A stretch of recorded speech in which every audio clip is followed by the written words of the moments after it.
Hello wonderful person, this is Anton, and in this video we're going to be talking about a relatively new discovery and explanation of how our galaxy, the Milky Way, may have acquired really unusual ripples. Let's talk about this and welcome to What the Math.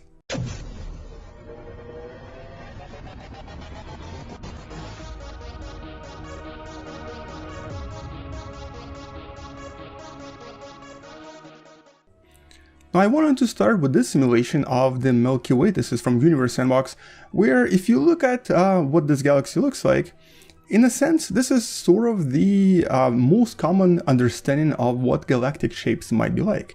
For example, when people think of galaxies, they normally imagine something like this. However, this is actually incorrect. The most recent studies of our galaxy discovered that, for one, our galaxy is actually really warped. And at the same time, it has these unusual ripples at the sides of the actual galactic disk that are somewhat difficult to explain, but they've been observed several times and we know that they are present.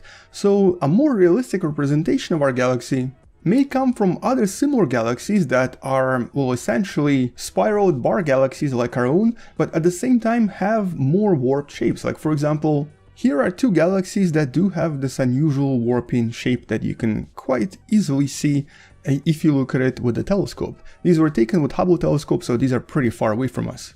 So we know that some galaxies do have this warp shape, and our explanation for this is usually something to do with some sort of a galactic collision. But what about the Milky Way? How did it acquire this warp, and also how did it acquire these ripples?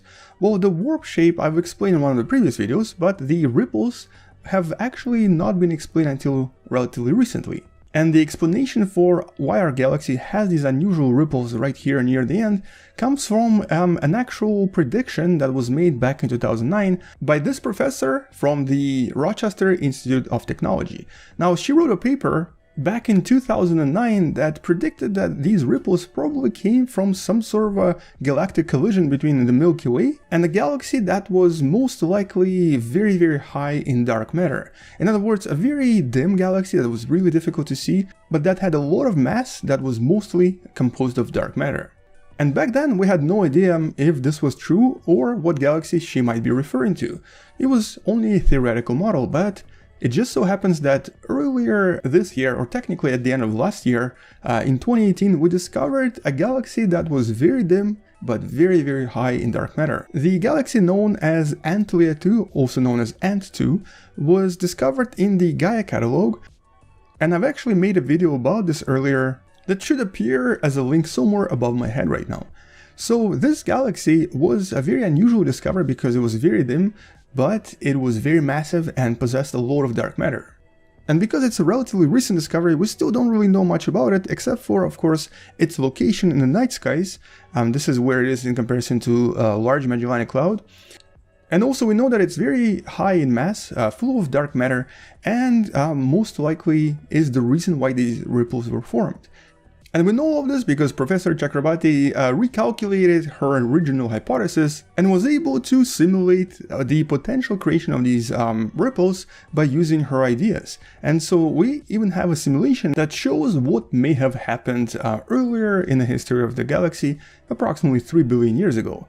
Here you can kind of see 4 different perspectives of how the ripples of our galaxy may have been created through the collision with Antlia 2 galaxy and how it then turned into a kind of a ring around our own galaxy. In other words, approximately 3 billion years ago, the galactic collision resulted in the ripples and also in this new partner that we currently have that was only found roughly around 6 months ago by the Gaia telescope. And because the original prediction suggested that this galaxy most likely has a tremendous amount of dark matter, as we now believe it does, it creates a perfect opportunity for us to study a nearby galaxy that potentially is the source of a tremendous amount of dark matter. So maybe this will allow us to finally solve this dark matter mystery once and for all. Now, in terms of the actual parameters of the galaxy, it does make it somewhat difficult to study it because it's roughly around 10,000 times less bright, or basically fainter, than the nearby Large Magellanic Cloud galaxy that you can kind of see right here, and that's the galaxy that usually you can see pretty well in the night skies if you travel in the southern hemisphere. So this galaxy is relatively bright, but unfortunately Ant 2 is not. At the same time, it's roughly around 100 times more diffuse. In other words, it has roughly around 100 times less stars per volume than this galaxy.